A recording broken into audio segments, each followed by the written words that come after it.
welcome back. This is a quickie. I want to address a lot of the controversy that's circling around the internet about this technology startup called Deepseek out of China, which is erupting onto the AI market right now and causing all kinds of disruption.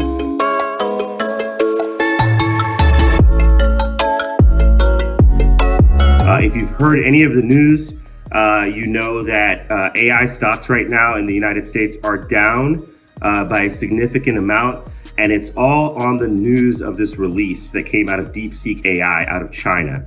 Deepseek is an open source model on AI, and it has hit benchmarks which are surpassing all of the top AI companies in the United States, including OpenAI, ChatGPT's O1 model, Google, Anthropic. They're all being beaten right now by Deepseek. And the controversial part of it is that Deepseek was reportedly trained for the cost of $5 million. Now, why that's a big deal and why it's affecting the market has to do with the fact that these major US companies have been investing hundreds of millions of dollars just to get to the state that they are. And if a small company like Deepseek can spend only $5 million and come out with a model that can beat them, that is causing investors to look differently about the way their money is being spent. But the reason I wanted to talk to you today is just to talk about some of those ramifications and why ultimately I think this is a great thing for all of us small people, indie filmmakers, indie entrepreneurs, everybody indie, everybody wins from this. And here's why.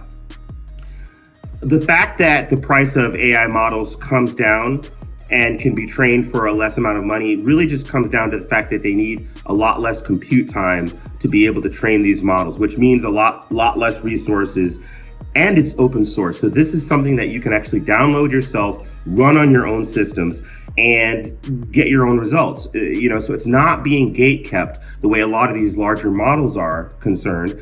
And it's run on less hardware. So you don't have to have, entire data centers in the Arctic in order to be able to run this stuff.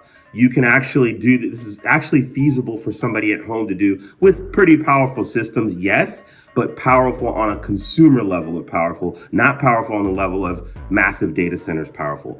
So that's a really big deal because it means it's going to drive down prices. A lot of investors are nervous because they think, well, if it's really cheap, then people won't be able to charge for it. Is there a market for it?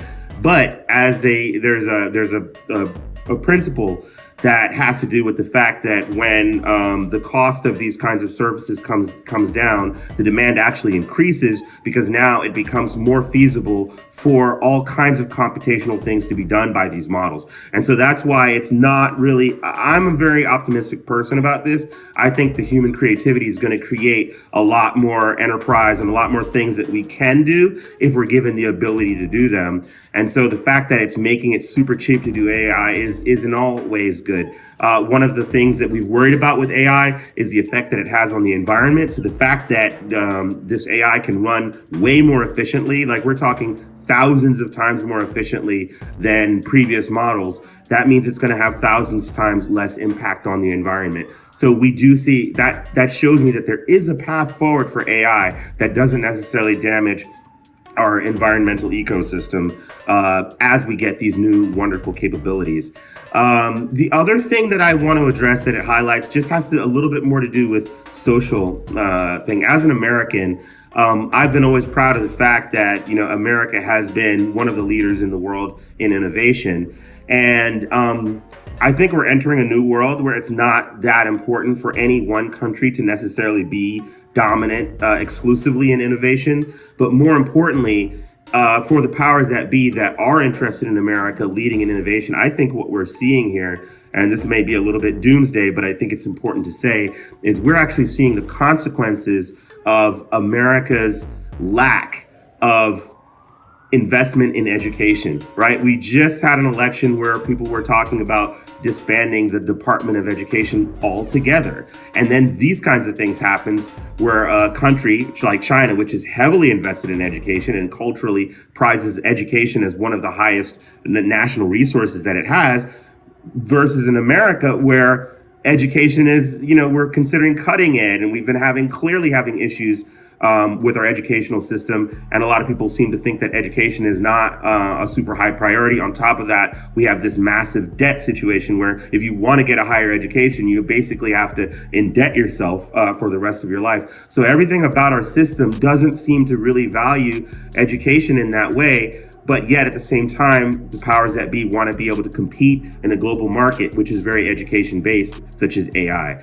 And as we know, to compete in AI, it's not all about chips. It's really about the mind and the resources. And Deepseek is showing us that right now. I don't want to make this very long, but I just wanted to give you that quick update regarding that. Throw in my opinion there. I'm really interested to see what you think about Deepseek, the controversy of whether their numbers are fake, is it real or not, or is this really a harbinger of the fact that China is now starting to profit from all these years that they've invested in being the best in math and all these different things? What is your opinion? Leave it in the comments and let's talk about it. Have a great day, and I'll see you in the next video.